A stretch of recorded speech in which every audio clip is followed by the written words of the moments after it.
Pero gusto ko pong sabihin na ako po'y nakasaksi ng isang milagro ngayong araw na ito. Papunta po rito ang sinasabi sa balita, may bagyo.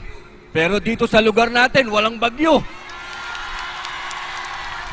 God is great! God is great! God is great! Ako po ay bumabati po sa inyong lahat, sa inyong ika-50 taong anibersaryo. Napakahalaga po. Alam nyo, ako po, naiinggit ako sa inyo.